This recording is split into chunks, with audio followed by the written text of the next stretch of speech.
Welcome back to Talking Dragon Age, the show where I talk about Dragon Age. This is the second part of my Old Gods series of videos, and this time we'll be going over the nature of the Old Gods.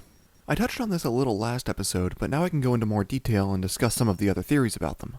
To recap last episode, the main theory is that the Old Gods are trapped within the bodies of Titans.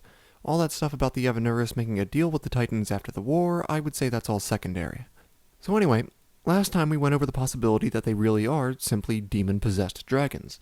It's absolutely plausible given what we saw in Jaws of Hakon. Hakon was a demon that possessed the body of a dragon, was worshipped as a god, and even seemed to believe that himself. Both with Hakon and in the case of the Forbidden Ones, we've seen that demons can become extremely powerful and intelligent. So that is definitely one possibility. But that aside, one theory I've heard quite often is that the Old Gods are really the dragon forms of the Evanuris. We do know that they could shapeshift, and that the form of the dragon was considered sacred and reserved only for the gods. If their spirits were trapped in the Fade, then their bodies would most likely stay asleep. Solas would have then hid their bodies away as a form of safeguard. So that's making sense. However, the first thing that stood out about them when I began researching them, back around the time Inquisition was first released, is that, even not including Fen'Harel, there were more elven gods than old gods.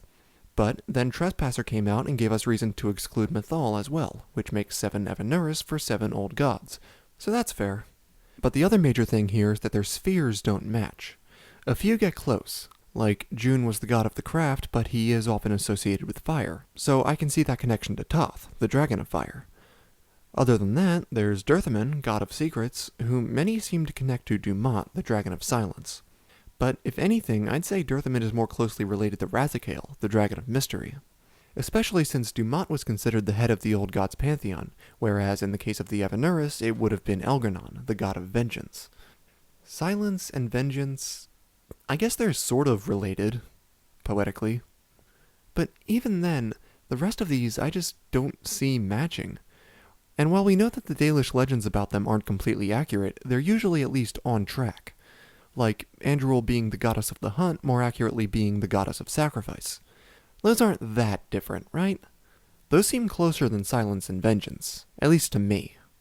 And let's not forget that the Dalish were mostly right about Mythal, that she was the mother, goddess of justice, both protective and fierce. And Gillinan did create a lot of animals, as the Dalish believe. So even accounting for mild inaccuracy among the Evanuris spheres, I personally just don't see them matching to the Old Gods. But there's another similar theory that the Old Gods are really pieces of the Evanuris, like how Mythal sent a wisp of herself to Flemeth, or how Corypheus invested part of his soul into his dragon. But my understanding of how Corypheus did it was with red Lyrium and or Blight magic, which, while it may have been available to the Evanuris, should have tainted the dragons right then and there. But it's believed that the Old Gods are not corrupted yet, as I believe was confirmed by the architect. Someone can fact check me on that. But there's also an idea that the Old Gods are more like guardians, like the one that Mythal had at the end of Inquisition. But that was just a dragon, right? Bound to the will of Mythal, which is why it was able to serve you. But the Old Gods are more intelligent than that, right? Being able to appear in the Fade, tricking the people of Tevinter, and then commanding the Magisters to break into the Golden City, that would have required independent thought. So that seems unlikely. But then there's the theory that there was an 8th Old God that was stricken from record. But that's just a theory about the origin of the constellation. While that would match the Mythal thing, that doesn't really explain why Tevinter would have known about that.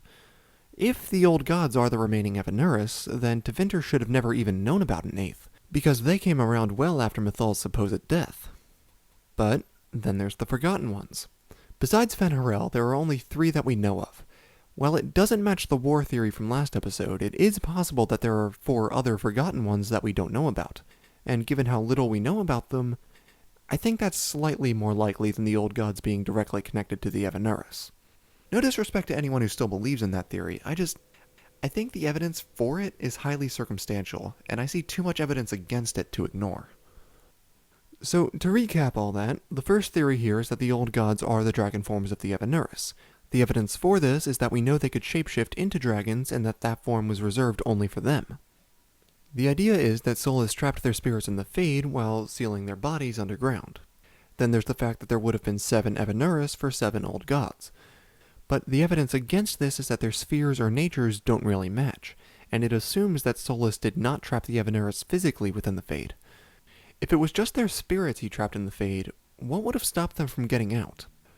First of all, it's believed that they were all dreamers, so in addition to how powerful we know they already are, they should have had no trouble getting out.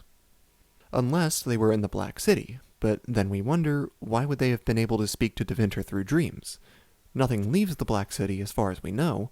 The idea is that the Evanuris wanted them to break into the city so that they would be released, but why would they have been able to leave long enough in order to trick Tevinter like that? Doesn't add up. And aside from that, how could Solas have even buried their bodies so deep at all? Most of his power was sapped when he created the Veil, and by then the Titans would have been asleep. The second theory is that the old gods were dragons that held pieces of the Evanuris souls. Again, we face the fact that their spheres don't match. Also, the fact that the dragons are not yet tainted, as they should be if this were the case. While Mythal was able to send a wisp of her soul into Flemeth without being tainted, I think that's different because Mythal isn't actually controlling Flemeth, just as Urthemiel is not controlling Kirin if the Dark Ritual was performed. Speaking of which, well, I'll get into the decision itself in a headcanon video, but let's take a look at what happens if we did it. Morrigan needed a recent Warden so that their resistance to the Blight would be stronger. Urthemiel's soul was then drawn to the child and was freed of the taint in the process. Then in Inquisition, we see that Kirin has an uncanny degree of knowledge. But even now, the nature of this bond is unclear. Like I said, Urthemiel is not controlling him, but it does seem to me like she can speak to him. In this scene here, he says, "Mother, I have to." I feel like that's the Urthemiel part of him telling him that. Then, when returning from the Fade, we get this scene. Are you all right, Kirin? You are not hurt? I feel lonely.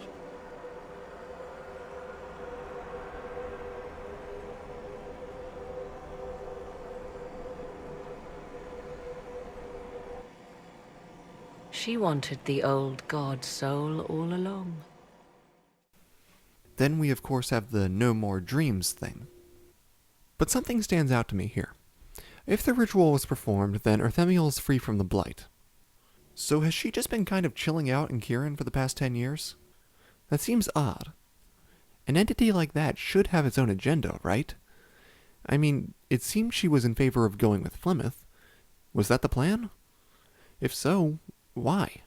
And what's the next step? Maybe that's a question best saved for another day. But speaking of plans, it might be time to talk about the second sin, which is when the old gods had the Magister Sidereal break into the Golden City. The question is why? Why did the old gods put them up to this? What did they hope to gain? Could it be that they actually wanted the Blight unleashed? What would be the motivation for that? Assuming they even knew about it, it couldn't be that they wanted the Darkspawn to dig them out, could it? I mean, they already had a society of devout worshippers and all their slaves, and that method would have left them untainted. Why would they want to be tainted? What's the motivation there? But this reminds me of something. The old gods call out from their underground prisons. Their calling stretches across whole nations, but Corypheus was able to do the same thing while locked in his prison. I don't think the old gods' prisons are quite so complicated in design, but I'm sure it's more than just a locked door. Anyway, Corypheus' calling only worked in a much shorter radius. In Inquisition, he used the Nightmare Demon to amplify it across all of Orlais. But it's worth noting that he did this with Blight magic. The false calling was Blight magic. The demon merely amplified its power. Except, the old gods are not tainted yet, right? They only become tainted once the Darkspawn find them. So is their calling not Blight magic? And why can only tainted creatures hear it? And hell, Corypheus and the Architect are immune to it. This is made even weirder because the old gods were able to broadcast orders to ancient Tevinter through dreams, but by all accounts that stopped after the second sin.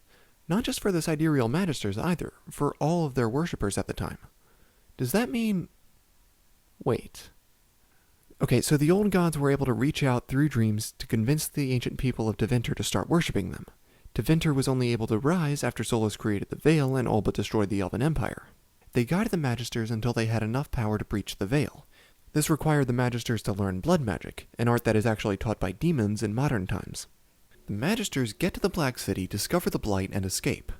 That's when the old gods stopped speaking through dreams and began calling to the creatures of the Blight. Meaning, by breaching the Black City, something changed in the old gods. Did they know that would happen? And wait, how were the old gods able to communicate with each other in order to actually conceive of this plan? Because let's remember that, as mortals, Corypheus went to the architect to tell him about how Dumat told him to breach the city. The architect refused at first until Themiel herself told him to help Corypheus. If the Evanuris or anything sealed the old gods away, what if the Magisters breaching the city disrupted whatever spell they placed on them? Meaning they couldn't call the Magisters to free them, because that wouldn't have mattered until the spell broke down. Once it did, it reconnected the old gods' spirits back from the Fade into their bodies. That's how they were able to convene with each other and the Magisters. They were trapped outside their bodies. Only by breaching the city could they reconnect, and by reconnecting, they could no longer speak to the Magisters through dreams because they were no longer in the Fade. Then all that was left was to be dug out, which is why they emit the calling. That they would still be asleep like Corypheus was, so they couldn't break out on their own. They need something else to dig to them. Oh my god, did I just figure that out? I think I did. Okay, wow. So, alright. I kind of want to end the video there, but I think we still have more to discuss. We've talked about the possibility that they are really demons. We've talked about how they might be the Forgotten Ones and why they are probably not the Evanuris. We've discussed why and how they tricked Tevinter into worshipping them. Yet the question remains, what are they truly? The demon theory does seem more likely than the others, but I don't know. Something's off about it. It seems like there's more to it than that. The Chantry is the source of the theory that the old gods are really demons. They claim the demons resented the Maker when he created mortals, meaning all the way back at the creation of the world. They then tricked the mortals into worshipping them, just as they did later with Tevinter. It was for this that the Maker then personally imprisoned them underground. The Chantry is quick to denounce the old gods as anything more than demons. Bit of a biased opinion, I think. What we know is that they existed before the Veil. As I mentioned in last episode, if it wasn't the Maker himself, then who else could have imprisoned them? Surprisingly, the Tome of Kozlun, the sacred Qunari text, also specifically mentions the old gods. It says that the old gods were like unto dragons as the first human kings were like unto ordinary men. But what made them special in the first place? Were they simply the most powerful demons of their time, or other entities entirely? Silence, beauty, fire, chaos, mystery, night, slaves? Some of them sound like demon qualities, but not all of them. Themiel is the one example we have of an old god not corrupted by the Blight. But, you know, there's a ton of magic in the blood of dragons. What if the old gods really are simply dragons? Their intelligence being far higher than most others, especially in modern times, because they came from a time well before the Veil. That's a possibility. I'm not sure how likely it is, but, well, I think that's all the ideas I have. So let's recap. Good God, is there a lot to recap. Alright, so the old gods are probably not directly connected to the Evanuris in any form. They might be the Forgotten Ones, but that is also relatively unlikely. They could be extremely powerful demons, or highly intelligent dragons, or some other entity entirely. But the real theory here is that their bodies were imprisoned underground, likely within Titans, and their spirits were roaming the Fade outside the Black City. While in this state, they tricked Tevinter into worshipping them until the Magisters Sidereal had enough power to break into the city, which then somehow broke any spell placed on them and allowed them to re-enter their bodies. That's why none of their worshippers can commune with them after that, because they were no longer in the Fade. They likely did not anticipate the effect the Blight would have on them. As for why they emit the calling, perhaps it has something to do with their connection to the Black City? Or maybe the Void? I'm not sure about that part. So I guess that's it for now, guys, but before I sign off, I want to give a special thanks to A.G. Samuels for helping out with this behemoth of an episode. Thank you all so much for watching, and remember, to la nadas.